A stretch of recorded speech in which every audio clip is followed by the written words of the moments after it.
በስመ አብ ወወልድ ወመንፈስ ቅዱስ አሐዱ አምላክ አሜን። እግዚአብሔር አምላኽና ስሙ ዝኸበረን ዝተመስገነን ይኹን። ሎማዓንቲ ድማ መቐፀልታ ምስጢረ ሥላሴ ካልኣይን መወዳእታን ክፋል ናይ ምስጢረ ሥላሴ ክንመሃር ኢና። ዝሓለፈ ሰሙን ኦሪት ዘፍጥረት ምዕራፍ 18-19 እግዚአብሔር ኣብ ደዋታት መምሬ ነቦና አብርሃም ከም ዝተገልጸሉ ብዛዕባ እዚ ነቦና አብርሃም ዝተገልጸሉ ምግላጽ ዝምልከት ድማ ሰለስተ ዝተፈላለየ ኣረኣእያታት ከም ዘለዉ ተሓደ ረኣያ እቶም ዝተገልጽሉ ሥላሴ እዮም ኣብ ወልድ መንፈስ ቅዱስ ዝብል ምዃኑ፣ እቲ ካልኣይ ኣረኣእያ ድማ ኣይፋልን እቶም ዝተገልጽሉ ጎይታ እግዚአብሔር ወልድ ምስ ክልተ መላእኽቲ እዮም ዝብል፣ እቲ ሳልሳይ ድማ ኣይፋልን እቶም ዝተገልጽሉ ሰለስተ መላእኽቲ እዮም ዝብል ሰለስተ ዝተፈላለየ ኣረኣእያ ከም ዘሎ ርኢና። ካብኡ ድማ ዕዮ ገዛ ተዋሂብኩም መሊስኩም ድማ ኣለኹም። ጽቡቕ ጽሕፈት ስለ ዝሰለድኩም እቲ ወፂኡ ዘሎ ተዳልዩ ዘሎ ጽሑፍ ደጋጊምኩም ከተንብብዎ ክትውከስዎ ጽቡቕ እዩ። ንኣፍልጦ ከምኡ ድማ ንዝሓቱና ግቡእ ምላሽ ንምሃብ እውን ይጠቅም ስለ ዝኾነ እቶም ሰለስተ ኣረኣእያታት ምስ ረኣናዮም ናይ ኤርትራ ኢትዮጵያ አብያተ ክርስቲያን ምስ ናይ ግብፂ ቤተ ክርስቲያን ሰለስቴና ደቂ ሓንቲ መንበር ደቂ መንበረ ቅዱስ ማርቆስ ኢና። እምነትና ሓደ እዩ፣ ምስጢርና ሓደ እዩ።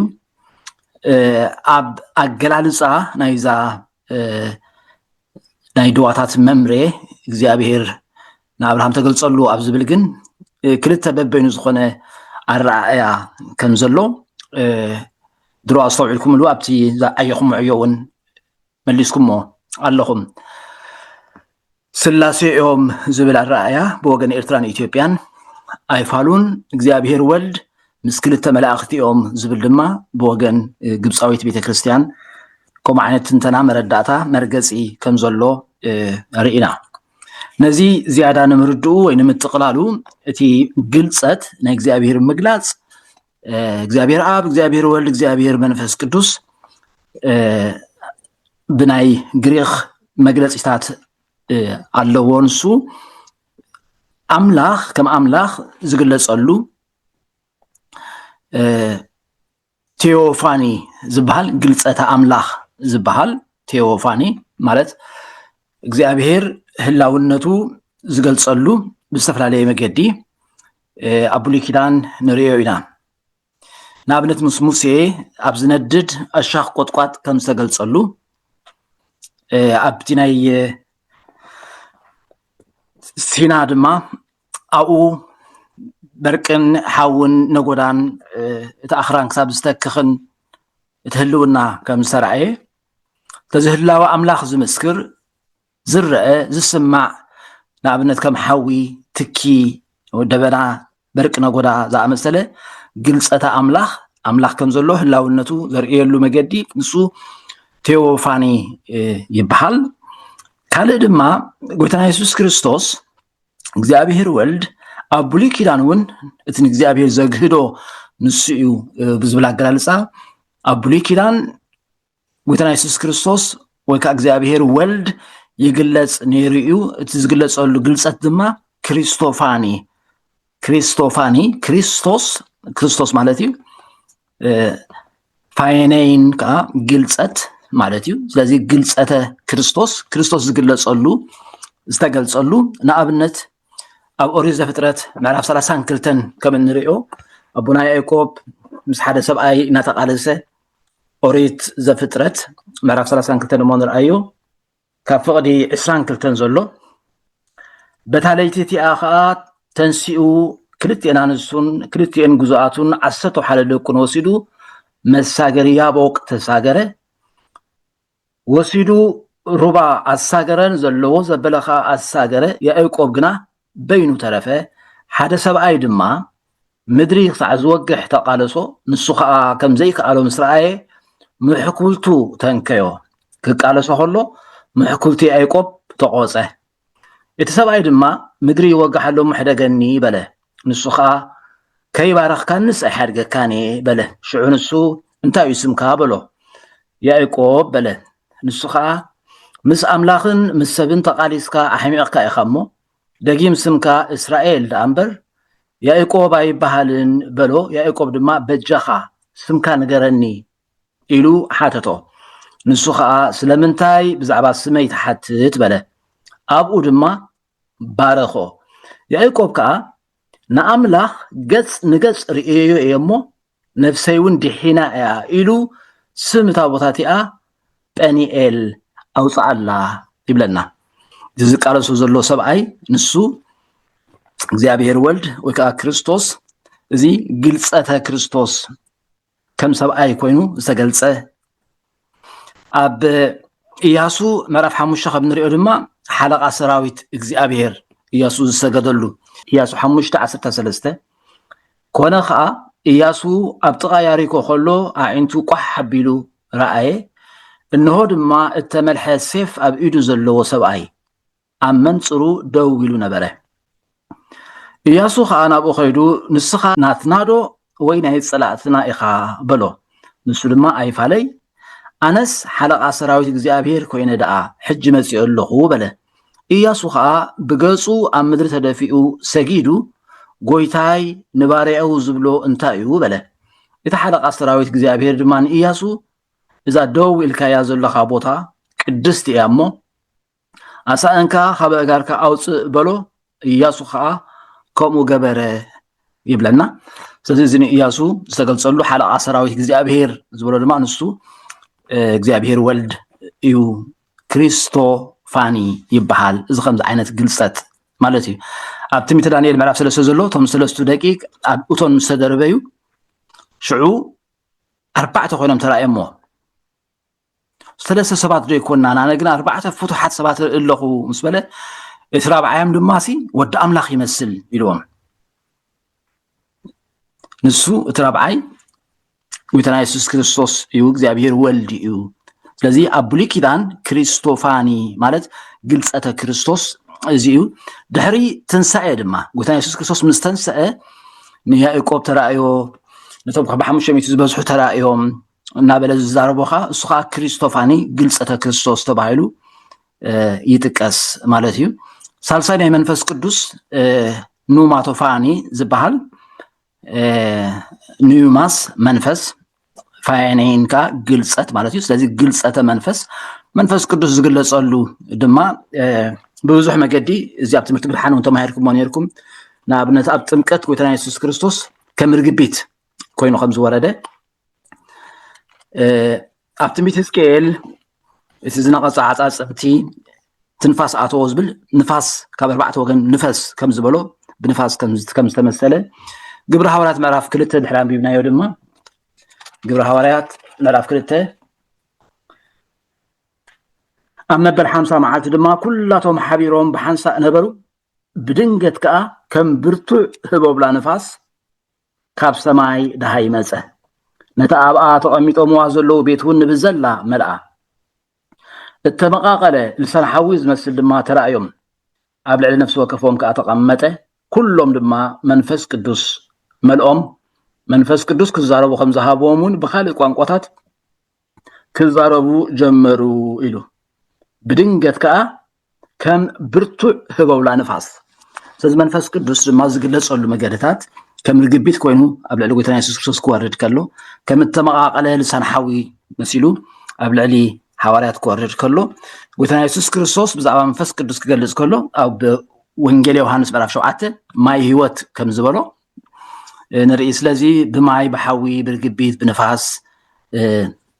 እናተመሰለ ትግልጸት መንፈስ ቅዱስ ከዓ ንሪኦ እዞም ሰለስተ ግልጸታት እዚኣቶም ቴዎፋኒ ክሪስቶፋኒ ኑማቶፋኒ ምፍላጦም ኣዝዩ ኣገዳሲ እዩ መሰረታዊ ነገር እዩ ነቲ ካልእ ክትርዳእ ከለኻ ማለት እዩ ሕጂ እቶም ስላሴ እዮም ዝብሉ ወይ ንብል ቴዎፋኒ እቲ ምስ አብርሃም ዝተርፍ ካብቶም ሰለስተ ንሱ ኣቦ እቶም ናብ ሰዶም ዝኸዱ ከዓ ወልድን መንፈስ ቅዱስን ልኡኻት ኮይኖም ምክንያቱ ኣብ ሓድሽ ኪዳን እውን ተዳሪእና ኣቦ ይልእኽ ወልድ ተላኢኹ መፅኡ ውሉድ ኮይኑ ወልድ ዝግብኦ ስራሕ ሰሪሑ ምስ ወደአ ድማ ኣቦ ብስመይ ዝሰዶ መንፈስ ቅዱስ ኢሉ መንፈስ ቅዱስ ላይ ከም ዝመፀ ንርኢ ስለዚህ አቦ ምስ አብርሃም ዝተርፍ ወድን መንፈስ ቅዱስ ድማ ናብ ሶዶም ዝኸዱ እዮም ኢሎም ብቴዎፋኒ ክሪእዎ ከለዉ ብዓይኒ ይገልጽዎ ብመንጽር ይገልጽዎ ማለት እዩ እቶም ጎይታን ክልተ መላእኽትን እዮም ዝብሉ ብክሪስቶፋኒ እዮም ዝገልጽዎ ዘለዉ ምክንያቱ ጎይታና ከም ሰብ ተመሲሉ ዝተገልጸሉ ኣብ ብሉይ ኪዳን ንሱ ክሪስቶፋኒ ስለዝበሃል እቲ ምስ አብርሃም ዝተርፍ ንሱ ጎይታ እዩ እግዚአብሔር ወልድ ማለት እዩ ድሒሩ ካብ ዘር አብርሃም ዝውለድ ንሱ ስለዝኾነ ናቱ ምሳሌ እዩ ይብሉ እቶም ናብ ሶዶም ዝኸዱ ከዓ እቶም ክልተ መላእኽት እዮም ክልተ መላእኽትን ጎይታን ኢሎም ስለዝገልጽዎ ማለት እዩ ስለዚ በይናይ ኩርናዕ ጠመተ ኢና ንጥምቶ ዘለና ነዚ ናይ ምግላጽ ድዋታት መምሬ ወሳኒ እዩ ንኣብነት ግብፅን ኤርትራን ኢትዮጵያን ሓደ እምነት መፈላለይ ዘይብለን ክንሰን ኣብ ኣገላልጻ ግና ተፈላለዩና ኣብዚ ናይ ኣብ ቤት አብርሃም ዝኣተው ግብፂ ብክሪስቶፋኒ ስለዝረኣይዎ ወይ ስለዝርእይዎ ኤርትራን ኢትዮጵያን ድማ እቶም ካልኦት እውን ከምኡ ዝርእይዎ ከዓ ብቴዎፋኒ ብግልፀት ኣምላኽ ስለዝርእይዎ እዩ ስለዚ እቲ ፍጻሜ ሓደ እዩ ከም ዝረኣየና ዘሎ ኣብ ታሕቲ ሓደ ቁፅሪ ሓደ ኣሃዝ ተጻሒፉ ኣሎ በናይ ሸነኽ ኮንካ ትሪኦ ነቲ ኣሃዝ እቲ ትሪኦ ቁፅሪ ይውስነካ ማለት እዩ እቲ ኣሃዝ ኣሃዝ እዩ በናይ ኮንካ ትሪኦ ግና ወሳንነት ኣለዎ ሕጂ ዞም ክልተ ንሪኦም ዘለና ኣሃዝ ምዃኑ እንተዳ ተሰማሚዖም ቁፅሪ ምዃኑ እንተዳ ተሰማሚዖም ሓደ ነገር ናይ ሓባር ኣለዎ ማለት እዩ እዚ ንሪኦ ዘለና ኤቢሲዲ እዩ ንሕሉ እቲ ሓደ ከዓ ኣይ እዚ ቁፅሪ እዩ እንተዳ ኢሉ ግን ኣሃዝ እዩ ፊደል እዩ ንሕዳ ተኸራኺሮም መሰረታዊ ፍልሊ ገይሮም ኣለዎ ማለት እዩ ኣሃዝ ምዃኑ እንተዳ ተሰማሚዖም ሓባራዊ ነገር ኣለዎ ማለት እዩ ነቲ ኣሃዝ ብሓደ ኩርናዕ ጠመተ እንተሪኦሞ ክልቲኦም ብሓደ ኮይኖም እንተዳሪኦሞ ኣይክፈላለዩን እዮም ነቲ ኣሃዝ በብናቶም ኩርናዕ ጠመተ እንተሪኦሞ ግና ኣይክሰምሩን እዮም ስለዚ ኤርትራን ኢትዮጵያን ግብፅን ኣብ ምስጢረ ስላሴ ኣብ ወልድ መንፈስ ቅዱስ ይስለሱ በኣካላት ወይ ተዋሃዱ በመለኮት ይኣምንኦ ኣብ ኣገላልጻታ ናብ ቤት አብርሃም ግና በብቲ ጠመተአን ክፈላለያ ከለዋ ንርኢ ስለምንታይ ይፈላለዩ ሲ እቲ ኣጠማምቶኦም እዩ ዝውስን ዘሎ ማለት እዩ ሎማዓንቲ ክንመሃሮ ዝተባህለ ከመርእስቲ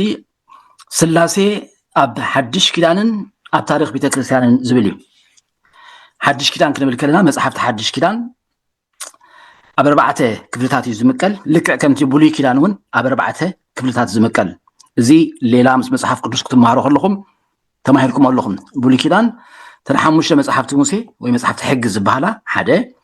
መጽሓፍቲ ታሪክ 2 መጽሓፍቲ ጥበብ 3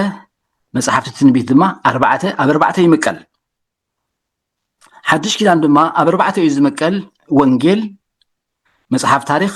ሓንቲ መጽሓፍያ ግብረ ሐዋርያት ጥራይ ማለት እዩ መልእኽትታት ናይ ሐዋርያ ጳውሎስን እቶም 7 መልእኽትታትን ከምኡ ከዓ ራእይ ዮሐንስካ መጽሓፍ ትንቢት ተባሂሉ ኣብ 4 ይምቀል ሓድሽ ኪዳን ክንብል ከለና ሲ ወይ መጽሓፍቲ ሓድሽ ኪዳን ክንብል ከለና ኣብዞም 4 ጉጅለ ይዝምደብ ማለት እዩ ስለዚ ስላሴ ኣብ ሓድሽ ኪዳን ብኸመይ ተገሊጾ ኣሎ ንዝብል ኣብ ወንጌል ንውሰድ ቀዳማይ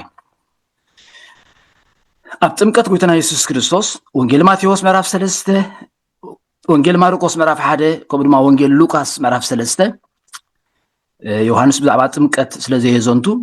ኣብ 3 ምዕራፍ ኣብ 3 ወንጌላት ግና ብዛዕባ ጥምቀት ክዛረብ ከሎ በቲ ቅነቲ ኾነ ኢየሱስ ካብ ናዝሬት ናይ ገሊላ መጸ ብዮሐንስ ከዓ ኣብ ዮርዳኖስ ተጠምቀ ካብ ማይ ምስ ወፀ ብኡ ሰማያት ክኽፈታ መንፈስ ድማ ከም ርግቢ ክወርድ ከሎ ረአየ ካብ ሰማይ ከዓ በኣኻ ዝሰመርኩ ፍቱው ወደይ ንስኻ ኢኻ ዝብል ድምፂ መጸ ይብለና ሰማያት ክኽፈታ ወይ ምስጢር ክቕላዕ ክግለጽ እንታይ እዩ ኮይኑ ኢየሱስ ካብ ናዝሬት ናይ ገሊላ መጸ ኢሉ ኢየሱስ ይሉና ኣሎ መንፈስ ድማ ከም ርግቢ መንፈስ ይብሎ ካብ ሰማይ ከዓ ድምፂ መጽዩ በኣኻ ዝሰመርኩ ፍቱው ወደይ ንስኻ ኢኻ ዝብል ስለዚ ኣብ ወልድ መንፈስ ቅዱስ ስላሴ ንርኢ ማለት እዩ ወንጌል ዮሐንስ ምዕራፍ 14 ፍቅዲ 26 ጎይታ ክምህር ከሎ እቲ ኣቦይ ብስመይ ዝሰዶ መጸናንዒ መንፈስ ቅዱስ ኣቦ ብስመይ ወልድ መንፈስ ቅዱስ መጸናናይ ንሱ ኩሉ ክምህረኩም ዝነገርኩም ዘበለውን ከዘክረኩም እዩ ኢሉ አብ ወልድ መንፈስ ቅዱስ ይጠቅስ ወንጌል ማቴዎስ ምዕራፍ 28 ፍቅዲ 19-20 ንኩሎም አሕዛብ ብስም አቦን ወድን መንፈስ ቅዱስን እናጥማኩም ዝአዘዝኩም ኩሉ ክሕልውና መሃርኩም ደቀ መዛሙርቲ ግበርዎም ኢሉ አቦ ወዲ መንፈስ ቅዱስ ሰለስተ ተቀይሱ ግን አስማት አይበለን እንታይ ኢሉ ስም in the name of names they call a plural በሲንጉላር ስም ኢሉ ብንጽል ብዙሕ ዘይኮነ አስማት ስማት ዘይኮነሲ ብስም ሓደ አቦ ወዲ መንፈስ ቅዱስ ሰለስተ ስለዚህ ወንጌል ማቴዎስ ድማ ተቀይሱሎ ኣብ ወንጌል ስላሴ ብከመይ ተገሊጹ ኣሎ ንዝብል እዚ ገለ መወከስ ክንጥቅስ ንኽእል ኣብቲ ካልኣይ ጉጅለ መጽሐፍቲ ታሪክ ዝበሃሉ ሓደ መጽሐፍ ይዘልና ግብረ ሐዋርያት ኣብ ግብረ ሐዋርያት ምስጢረ ስላሴ ብከመይ ተንጸባሪቑ ተገሊጹሎ እንተራኢልና ምዕራፍ 1 ካብ ፍቅዲ 4 ክሳብ 8 ዘሎ ከምዚ ይብል ግብረ ሐዋርያት ምዕራፍ 1 ካብ 4 ክሳብ 8 ዘሎ ምሳታቶም ብሓንሳእ ከሎ ከዓ ዮሐንስ ብማይ እዩ ዘጥመቐ ንስኻትኩም ግና ድሕሪ ቁሩብ መዓልቲ ብመንፈስ ቅዱስ ክትጥመቑ ኢኹም እሞ ነቲ ካባይ ዝሰማዕክምዎ ተስፋ አቦ ተጸበዩ ኢሉ ካብ ኢየሩሳሌም ከይወፁ አዘዞም ስለዚህ ድሕሪ ቁሩብ መዓልቲ ብመንፈስ ቅዱስ ካባይ ዝሰማዕክምዎ ካባይ ካብ ወልድ ተስፋ አቦ ስለዚህ መንፈስ ቅዱስ ወልድ አቦ ተጠቂሱሎ ግብረ ሐዋርያት ምዕራፍ 7 ፍቅዲ 55 ድማ እስጢፋኖስ ግና መንፈስ ቅዱስ መልኦ ናብ ሰማይ አንቃሪሩ ከዓ ክብረ አምላኽን ኢየሱስ ድማ ኣብ የማን አምላኽ ደው ኢሉን ረአየ እስጢፋኖስ መንፈስ ቅዱስ መልእዎ መንፈስ ቅዱስ ናብ ሰማይ አንቃሪሩ እንታይ ርዩ ክብረ አምላኽን ኢየሱስ ድማ ኣብ የማን አምላኽ ደው ኢሉን ረአየ ስለዚህ መንፈስ ቅዱስ ኣብ ወልድ ተገሊጹሎ ግብረ ሐዋርያት ምዕራፍ 10 ፍቅዲ 38 ኢየሱስ በዓል ናዝሬት አምላኽ ብመንፈስ ቅዱስን ኃይልን ከም ዝቀብኦ አምላኽ ምስኡ ስለዝኾነ እናዞረ ጽቡቕ ከም ዝገበረ ኢየሱስ ወልድ አምላኽ አቦ ብመንፈስ ቅዱስን ኃይልን መንፈስ ቅዱስ ስለዚህ እቲ ናይ ስላሴ ብከመይ ከም ዝጥቀስ ኢና ንርኢ ዘለና ኣብ መልእኽትታት ሳልሳይ ጉጅለ መልእኽትታት ንብሎም ሐዋርያ ቅዱስ ጳውሎስ ዝጽሓፎም ንዕብራውያን ሓዊስካ 14 መልእኽቲ ከምኡ ድማ ቶም ሓፈሻውያን መልእኽትታት ንብሎም ከም መልእኽቲ ያዕቆብ ቀዳማይን ካልኣይን ጴጥሮስ ቀዳማይ ካልኣይ ሳልሳይ መልእኽቲ ዮሐንስ ከምኡ ድማ መልእኽቲ ይሁዳ እዞም 7 እዚኣቶም እዮም ቶም ሓፈሻዊ መልእኽቲ ንብሎም 14 ድማ ናይ ጳውሎስ ንብሎም ማለት እዚኦም መልእኽትታት ዝበሃሉ ኣብዞም መልእኽትታት ድማ ስላሴ ብከመይ ከም ዝተገልጹ ክንርኢ ንኽእል ኢና ካልኣይ ቆሮንቶስ ምዕራፍ 13 ፍቅዲ 13 ጸጋ ጎይታና ኢየሱስ ክርስቶስን ፍቅሪ አምላኽን ሕብረት መንፈስ ቅዱስን ምስ ኩላትኩም ይኹን አሜን አብ ወልድ መንፈስ ቅዱስ ምብልላጽ የብሎምን ምቅድዳም የብሎምን ሓደ ካብ ሓደ ኣይንእስን ሓደ ካብ ሓደ ኣይዓብን ስለዝኾነ ኣብቲ መልእኽትታት ከም እንሪኦ ጳውሎስ ኣብዚኣ ክጽሕፋ ከሎ ሕጂ ቅድም ወልድ ተቂሱ ጎይታና ኢየሱስ ድሕሪኡ አምላኽ ኢሉ አብ ሓርካ መንፈስ ቅዱስ ተቂሱ ስለዚ ወልድ አብ መንፈስ ቅዱስ ኣብ ገላትያ ምዕራፍ 4 ፍቅዲ 6 ውሉድ ስለዝኾንኩም ከዓ አምላኽ ነቲ አባ አቦ ኢሉ ዝጽውዕ መንፈስ ወዱ ናብ ልብና ለኣኾ አምላኽ መንፈስ ወዱ ስለዚ አቦ መንፈስ ወልድ ኣብ ቀዳማይ ጴጥሮስ ምዕራፍ 1 ፍቅዲ 2 ከምቲ ናይ ቀደም ፍልጠት እግዚአብሔር አቦና ብቅድስና መንፈስ ምእዛዝን ብደም ኢየሱስ ክርስቶስን ንምንጻህ ግና ጸጋን ሰላምን አባኻትኩም ይብዛሕ ኢሉ እግዚአብሔር አቦ አብ መንፈስ ምእዛዝ መንፈስ ቅዱስ ከምኡ ድማ ደም ኢየሱስ ክርስቶስ ኢልኻን ኢየሱስ ክርስቶስ ይተቐሶ አብ መንፈስ ቅዱስ ወልድ ኣብ ኤፌሶን ምዕራፍ 2 ፍቅዲ 17 ክሳብ 18 ዘሎ ንክልቴና ብኡኡ ብክርስቶስ ማለት እዩ ብኡኡ ብሓደ መንፈስ ናብ አቦ መእተዊ ስለዘለና ክርስቶስ መንፈስ አቦ ወልድ መንፈስ አቦ ቀዳማይ ቆሮንቶስ ምዕራፍ 12 ካብ 4 ክሳብ 6 ዘሎ ቀዳማይ ቆሮንቶስ 12 ካብ 4 ክሳብ 6 ዘሎ ድማ እምበኣርከ ውህበት በበይኒ እዩ መንፈስ ግና ሓደ ንሱ እዩ ኣገልግሎት በበይኒ እዩ ጎይታ ግና ሓደ ንሱ እዩ ግብረ ሓይሊ ድማ በበይኒ እዩ እቲ ኣብ ኩላቶም ኩሉ ዝገብር ኣምላኽ ግና ሓደ ንሱ እዩ ኢሉ መንፈስ ጎይታ ኣምላኽ መንፈስ ወልድ ኣብ ስለዚህ እቲ መስርዕ ክሕልዎ ኣይንርእን ንሕና ኣብ ወልድ መንፈስ ቅዱስ ኢልና ሕጂ ኣቦታት መስርዕ ስለዝተሓዝዎ ኩሉ ግዜ ኣብ ወልድ መንፈስ ቅዱስ ንብል እቲ መስርዕ ግና ኣብ ቀዳማይ ብምምፅኡ ካብ ወልድ ካብ መንፈስ ቅዱስ ይዓቢ ማለት ኣይኮነን መንፈስ ቅዱስ ኣብ ሳልሳይ ብምስርዑ ድማ ካብ ወልድ ወይ ካብ ኣብ ይንእስ ማለት ኣየስምዕን እዩ ስለዚ መጽሓፍ ቅዱስ ብፍላይ ኣብ መልእኽትታት ነፂሩ ንሪኦ እቲ መስርዕ ከይተገደሰ ክፅሕፎ ከሎ ነስተውዕሎ ማለት እዩ መወዳእታ ናይ ሓድሽ ኪዳን መጽሓፍ ራእይ ዮሃንስ እዩ ኣብ ራእይ ዮሃንስ ከምስጢረ ስላሴ ብኸመይ ተገሊጹ ንረኽቦ ትራእየልና ራእይ ዮሃንስ ምዕራፍ 1 ካብ 4 ክሳብ 5 ዘሎ ምዕራፍ 1 ካብ 4 ክሳብ 5 ካብቲ ዘሎን ዝነበረን ዝመጽእን ካብቶም ኣብ ቅድሚ ዝፋኑ ዘለዉ 7 መናፍስትን ካብቲ እሙን ምስክርን በኽሪ ምዉታትን ርእሲ ነገሳት ምድሪ ዝኾነ ኢየሱስ ክርስቶስ ከዓ ጸጋን ሰላምን ምስኻትኩም ይኹን ኢሉ ካብቲ ዘሎን ዝነበረን ዝመጽእን ኣቦ ካብቶም ኣብ ቅድሚ ዝፋኑ ዘለዉ 7 መናፍስቲ መንፈስ ኣምላኽ መንፈስ ካብቲ እሙን ምስክርን በኽሪ ምዉታትን ርእሲ ነገሳት ምድሪ ዝኾነ ኢየሱስ ክርስቶስ ስለዚ ኣብ መንፈስ ወልድ ሰለስቲኦም ተጠቒሶም ንሪኦም ኣለና ኣብ ምዕራፍ 1 ኣብ ምዕራፍ 22 ከም ክሪስታል ዝምፅራዩ ሩባ ማይ ህይወት ከዓ ኣርኣየኒ እዚ ካብቲ ናይ ኣምላኽን ናይቲ ገንሸልን ዙፋን እናወፀ ብማእከልቲ ኣደባባይ ይውሕዝ ኣምላኽ ገንሸል ኢሉ ዘሎ ኣምላኽ ንኣቦ ገንሸል ንወልድ ማይ ህይወት ከዓ መንፈስ ቅዱስ ከም ዝኾነ ኣብ ወንጌል ዮሃንስ ምዕራፍ 7 ፍቕዲ 39 ክንሪኦ ንኽእል ኢና ስለዚ መንፈስ ቅዱስ ኣምላኽ ወልድ መንፈስ ኣቦ ወዲ ሰለስቲኦም ጠቂሶም ኣሎ ራእይ ዮሃንስ 22 ኣብ ራእይ ዮሃንስ ምዕራፍ 4 ምዕራፍ 5 እቲ ናይ ኣምልኾ ዝቐርበሉ ምዕራፋት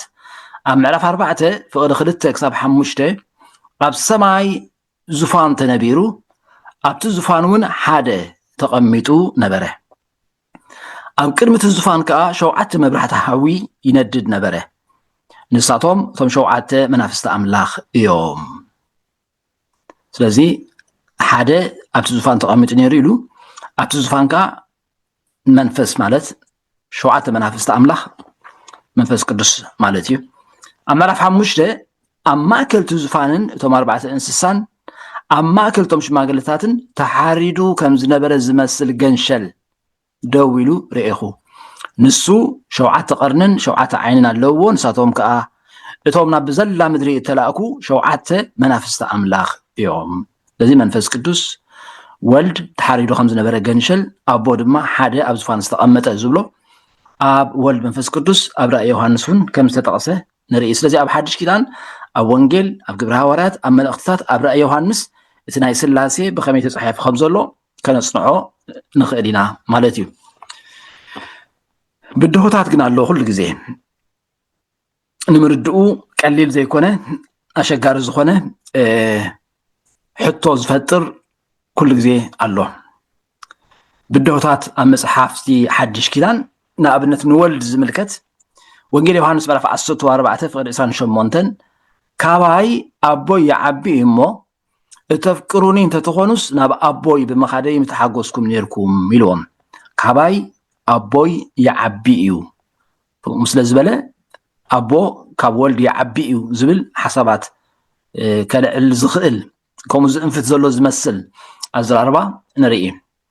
ኣብ ዕብራውያን ምዕራፍ 1 ፍቕዲ 5 ድማ ብዛዕባ ጎይታ ክዛረብ ከሎ ንስኻ ወደይኻ ኣነ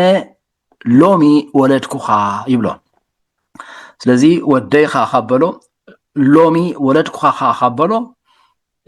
ኣቦ ቅድም ነይሩ ሽዑ ንወልድ ወሊድዎ እዩ ዘስምዕ ስለዚ ኣቦ ቀዳማይ ወልድኻ ካልኣይ ይኸውን ኣሎ ወይ አቦ ዓቢ ወድኻ ይንእሳሎ ከስምዕ ዝኽእል ዓይነት እዩ ተባሂሉ ብብዙሕ ዝምዝመዝ ጥቕስታት ዝታት ማለት እዩ ወንጌል ማርቆስ ምዕራፍ 13 ፍቕዲ 32 ብዛዕባ እታ መዓልቲ እቲኣን እታ ሰዓት እቲኣን ግና ኣቦ ደኣ እምበር መላእኽቲ ሰማይ ኮኑ ወዲ ኮነ ሓደ እኳ ዝፈልጥ የልቦን ስለዚ ወዲ ኣይፈልጣን እዩ ዝብል ምሉእ ፍልጠት የብሉን ሕርኩሉ ዘይፈልጥ ኮይኑ ከዓ ኣምላኽ ክኸውን ኣይክእልኒ ማዕረ ኣቦ ኣይኮነን ኣቦ ግና ይፈልጣ እዩ ተጻሒፉሉ ኣሎ ዝብል ሓሳባት ክምዝመዝ ዝኽእል ንርኢ ማለት እዩ እዚ ብዛዕባ ወልድ ዝምልከት እዩ ብዛዕባ መንፈስ ቅዱስ ዝምልከት ከዓ መንፈስ ቅዱስ ከም ዝረኣናዮ ከም ርግቢት ከም ማይ ከም ሓዊ ከም ንፋስ ተመሲሉ ክወርድ ደኣ እምበር ኣካል ከም ዘለዎ ከምቲ ናይ እግዚኣብሔር ወልድ ክሪስቶፋኒ ዝበልናዮ ከም ሰብኣይ መሲሉ ስለዘይተረኣየ ወይ ስለዘይተገልፀ ናብ ምንታይ ይወስድዎ ከም ሳልሳይ ኣካል ናይ ስላሴ ዘይኮነሲ ፍሉይ ሓይሊ ናይ ኣምላኽ ናብ ዝብል ጠመተ ናብ ከምኡ ይወስድዎ ስለዚ ስላሴነት ማዕረ ስላሴ ማዕረ ኣብ ወልድ ዘይኮነሲ ፍሉይ ሓይሊ ናይ ኣምላኽ ምዃኑ ክምዝምዝዎ ይፍትኑ ማለት እዩ ሐዋርያ ጳውሎስ ኣብ ሰላምታኡ ክጽሕፍ ከሎ ኣብ ሮሜ ይኹን ኣብ ቆሮንቶስ ይኹን ካብ እግዚአብሔር ኣቦናን ጎይታና ኢየሱስ ክርስቶስን ደኣ ይብል እምበር መንፈስ ቅዱስ ከኣቡ ኣሕቢሩ ስለዘይጠቕሶሲ መንፈስ ቅዱስ ፍሉይ ሓይሊ ደኣ እምበር ሳልሳይ ኣካል ናይ ስላሴ ኣይኮነን ኢሎም ዝሓስቡ ኢሎም ክምዝምዝዎ ዝፍትኑ ድማ ኣለው ከምዚ ዓይነት ብድሆታት እውን የጋጥም እዩ ኣብቲ ጽሑፋት ስለዚ ንኹሉ ግዜ ምልኣት ከይረኣና ሓንቲ ጥቕሲ ወይ ሓንቲ ሓሳብ ጥራይ ወሲድና ኣይንዛረብ ንብል ገለ ካብቶም ካብ ዘመነ ሃዋርያት ኣትሒዞም ክሳብ ጉባኤ ኒቅያ ዝተገብረሉ ዝነበረ እዋን ዝነበሩ ኣረኣእያታት ወይ ሓሳባት ድማ እዚ ተንቀዳሞ ሰለስተ ጉባኤታት ክንመሃር ከለና ተማሂርናዮ ነርና ኢና ካብኡ ዝተወስደ እዩ እግዚአብሔር ሓደ እዩ ዝብል ሰለስትነት የብሉን ዝብል ትምህርቲ እግዚአብሔር ሓደ ደኣ እምበር ሰለስትነት የብሉን ዝብል ሞናርኪያኒዝም ዝበሃል ሞኖ ጥራይ ማለት እዩ ኣርኮስ ማለት ከዓ ገዛኢ ኣምላኽ ሓደ እምበር ሰለስትነት የብሉን ዝብል ምህሮ ሞናርኪያኒዝም ተባሂሉ ዝፅዋዕ እዚ ምህሮ እዚ ብዝተፈላለየ ስያሜ ይጥቀስ እዩ እቲ ጠቕላሊኡ ሞናርኪያኒዝም ኮይኑ ግን ብኸመይ ክጥቀስ ይኽእል ንኣብነት ሳቤልያኒዝም ተባሂሉ ክጥቀስ ይኽእል እዩ ሰባሌዎስ ዝተባህለ መምህር ካብኡ ዝተወስደ እዩ ሽም እዚ ስያሜ እዚ ሰባሌዎስ ኣብ 220 ዓመተ ምህረት ኣቢሉ ዝነበረ ፀሓይ ከም ምሳሌ ወሲዱ ንፀሓይ ሲ ክቢ ሙቆት ብርሃን ኣለዎ ክቢ ኣለዎ ሙቆት ኣለዎ ብርሃን ከ ኣሎ ሰለስቲኦም ካብ ፀሓይ ኣብ ፀሓይ እኳ እንተለው ግናኸ ሓንቲ ፀሓይ ደኣ እምበር ሰለስተ ፀሓይ ኣይንብልን ስለዚ ኣምላኽ ሰለስትነት የብሉን ሓደ እዩ ኣብ ዝብል መግለፂ ዝሓበ ሰባሌዎስ ከምዚ ኣረኣእያ ዘለዎም ኣለዎ ማለት እዩ ኣምላኽ ሲ ሰለስትነቱ ሰለስተ ኣካል ከም ዘሎ ዝኽሕዱ ሓደ ጥራይ ሓደ ኣምላኽ ንዝብል ሲ እቲ ሰለስትነት ዘይቅበሉ ማለት እዩ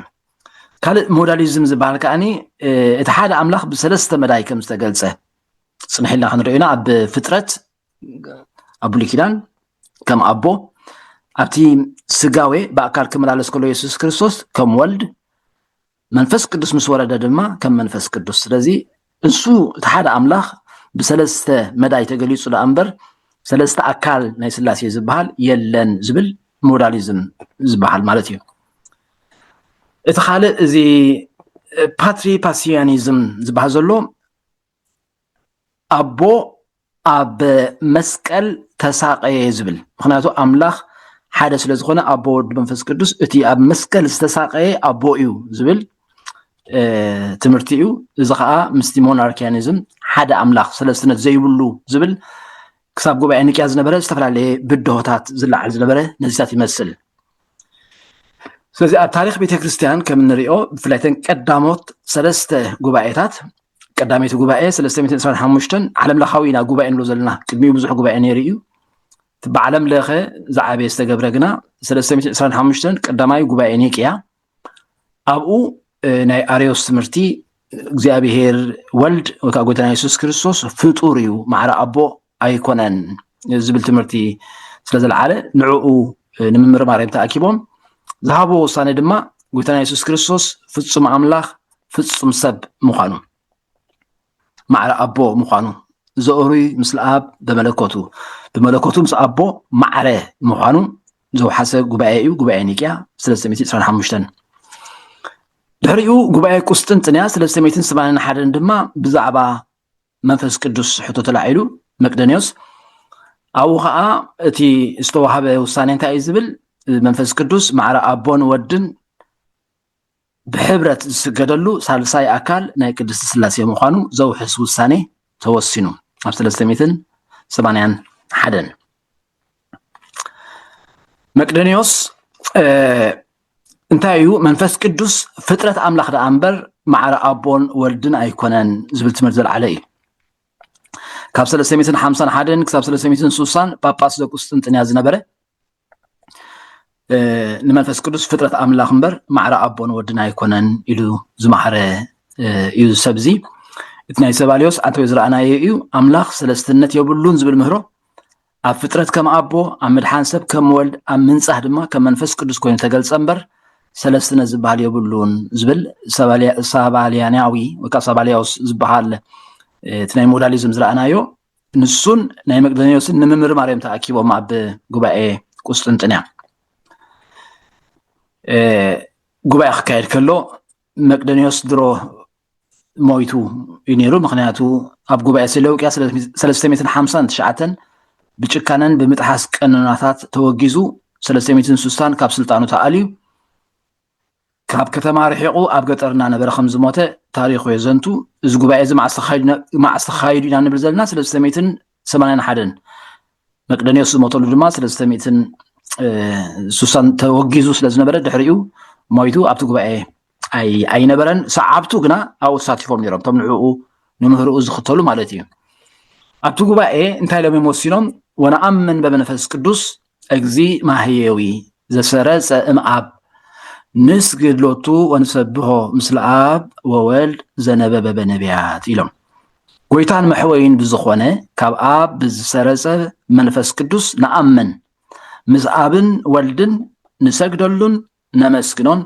ንሱ ብነቢያት ዝተናገረ እዩ ኢሎም ኣብቲ ናይ ጉባኤ ቁስጥንጥንያ ወሲኾም ኣብ ጉባኤ ኒቅያ ብዛዕባ መንፈስ ቅዱስ ስለዘይተላዓለ ወነአምን በመንፈስ ቅዱስ ታይላ ትውድእ ነይራ ኣብ ጉባኤ ቁስጥንጥንያ ግና እዚኣ ወሲኾምላ ማለት እዩ እግዚአብሔር ዝብል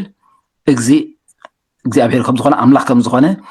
ብባህሪኡ ካብ ዝውንኖ ወሃበ ህይወት ምዃኑ ማህየዊ ብነቢያት ከም ዝተዛረበ ዘነበበ በነቢያት ካብ አብ ዝሰረፀ እምበር ከም ዘይተፈጥረ ዘሰረፀ እምአብ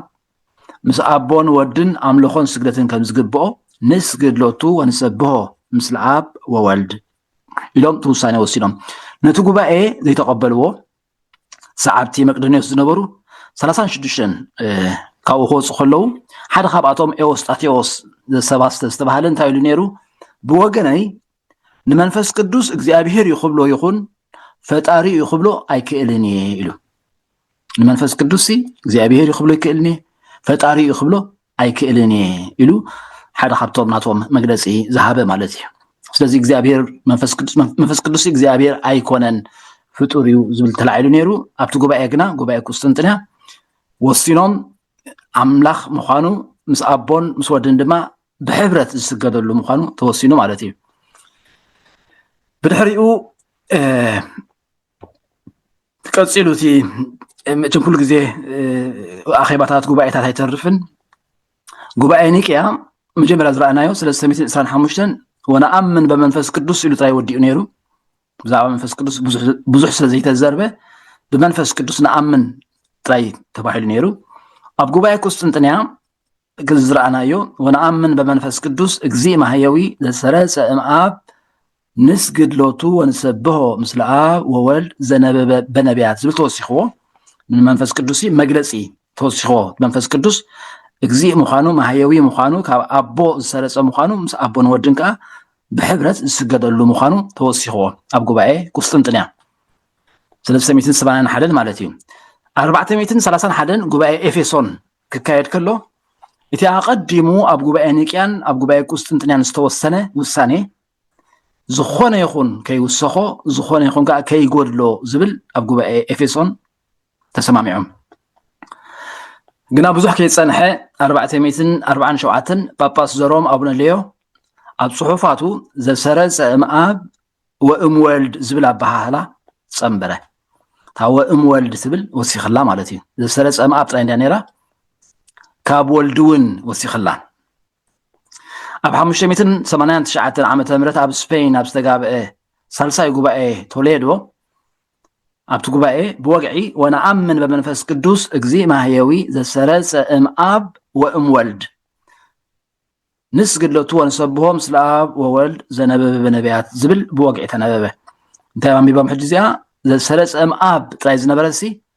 زسرت أم أب وأم ولد كاب أبون ودن زسرت زبل تنبيه زي بزح أكل خيرو موداتو شحن 54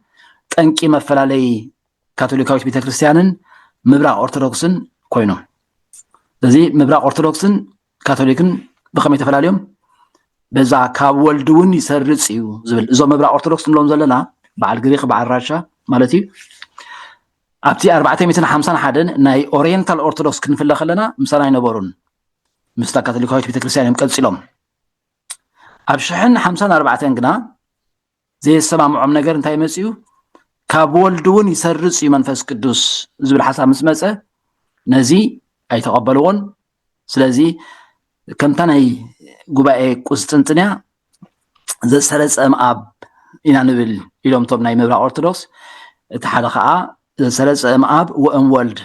إلهم ناي كاثوليكا مالتي بزبانات زي تزعبه نبي كريستيان مفرلاي الشحن 54 زقاطمه بسنكزي مالتي وام ولد في ليكو تبعلي يفلت نسو تي كولدون يسرص زبل حسابي مالتي حج حبراو صلوت كغبر خلو واغنا أرثوذكسن كاثوليكن بحساب بحبار صلي خلو واغنا نتناي غباي قسطنطينيا زنبره نعو يتقما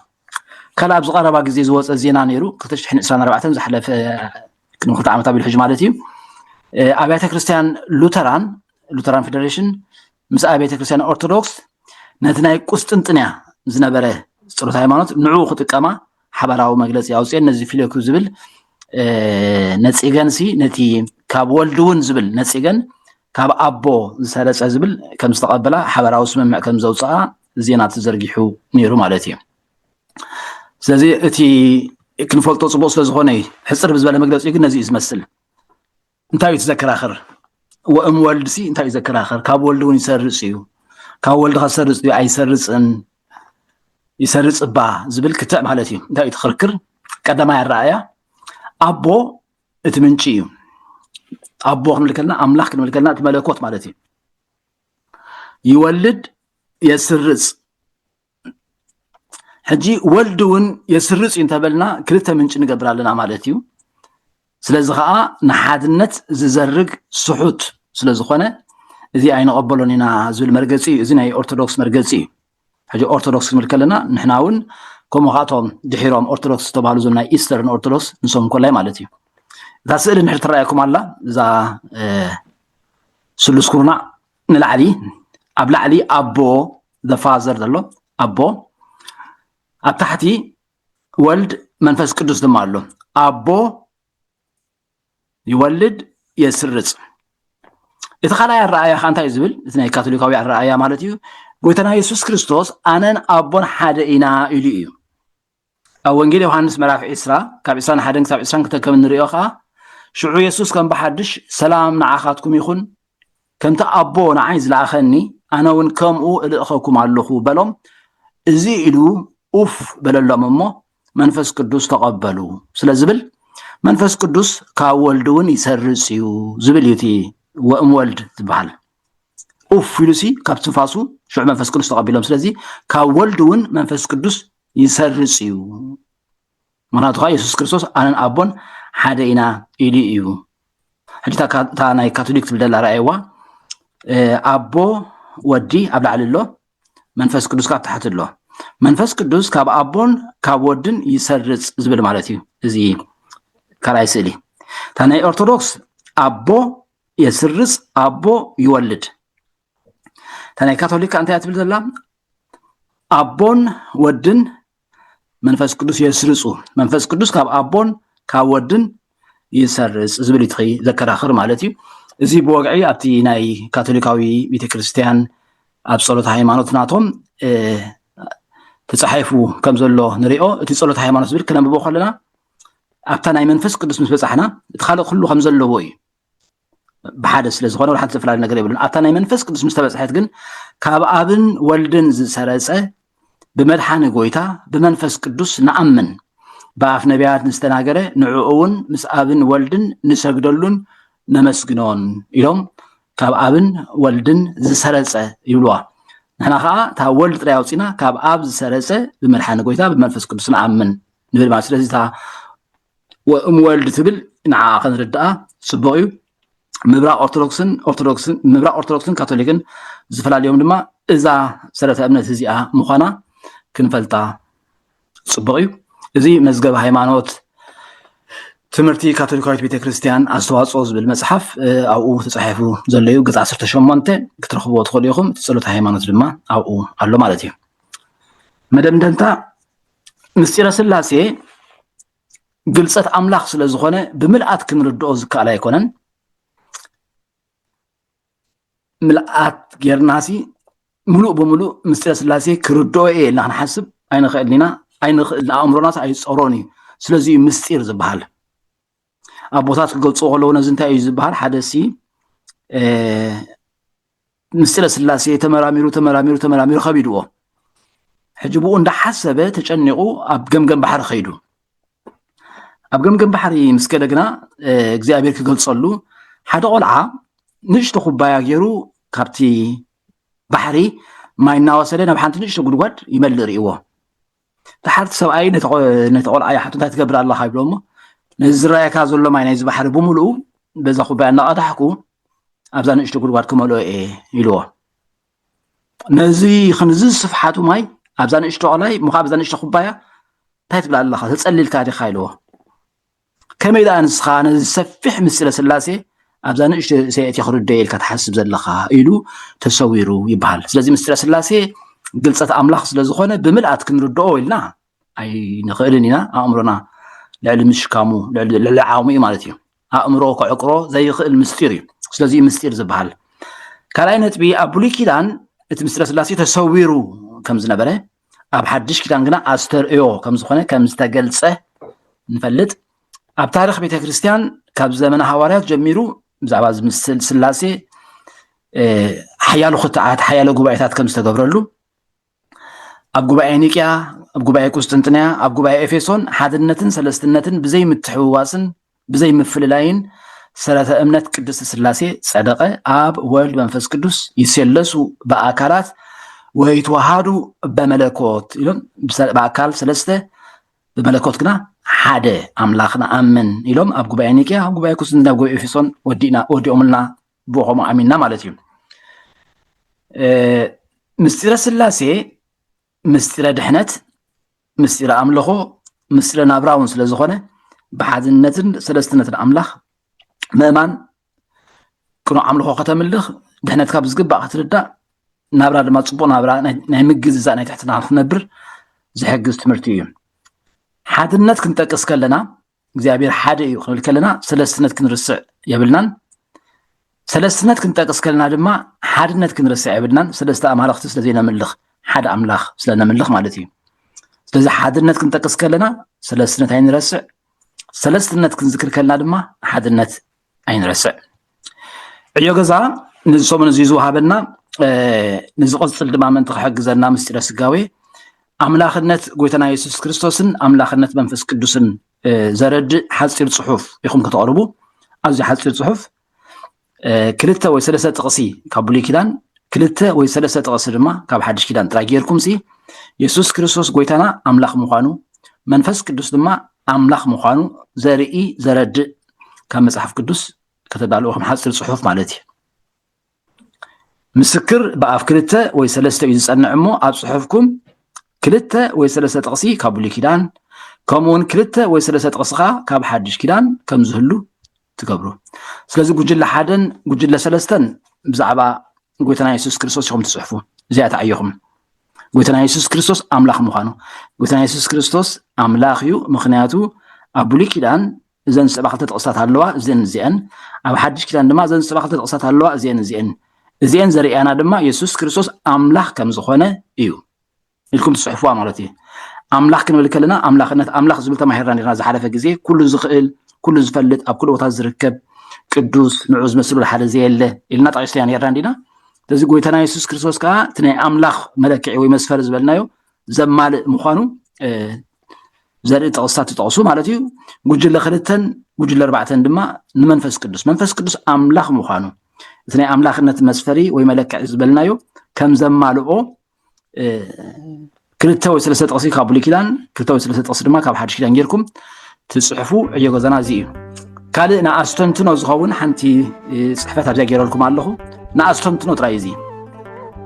ማለት ትዛረብሉ ጥራይ ትዕልልሉ ትዛረብሉ እምበሪ ትጽሕፍዎ ነገር የለን ትሰድዎ መልሲ የለን ብዛዕባ እዚ ተኣስተንትኖ እንታይ እዩ እንታይን ስለምንታይን ከም እንብልሲ ነስተብህልዶ ሓንቲ ሓፃር ጽሕፍትላ ብዚኣ እንታይ እትብል ሰብኣይ ቃንጫ ታሰበይትካ ብጫ ማለት እዩ ቃንጫን ብጫን ሰብኣይን ሰበይትን እዮም እናዕለሉ ሃንደበት ዘፍርሕ ነገር ይርእዩ እሞ ብጫ ብስም ኢየሱስ ክትብል ከላ ቃንጫ ግና በስመ አብ ወወልድ ወመንፈስ ቅዱስ ኢሉ ጨደረ ካብ ዘራረብኦም ብምብጋስ እቲ ዝያዳ ቀረበ ኣምላኽ ዝኾነ መን ይመስለኩም ስለምንታይ ለቡ እዚ ንኣስተንትኖ ሓድሕድ ክትዘራረብሉ ዳ እምበር ብዛዕባ እዚ እትልእክዎ ጽሑፋዊ መልሲ የልቦን ዝቆጽል ትምህርትና ምስጢረ ስጋዌ ክኸውን እዩ ኣላዓኢሉ ዘጀመረና እግዚአብሔር ልዑለ ባህሪ በኣና ብድኹማን ባሮቱ ዝኸበረን ዝተመስገነን ይኹን አሜን ወደ ጥልቁ ፈቀቅ ነበር ክርስትና በአውሎና በወጀብ በባህር ጎዳና በሸንጎ ፊት መቆም ጅራፍ መቀበል ስቀለው ይወገድ መባል ዓላማ የሌለው መሽቶበት አዳሪ እንደ ኖህ አሞራ በወጣበት ከሪ ለምን ሆናለው በለስ ያለ ፍሬ ስቀለው እንዳለ ለክብር ዘምሬ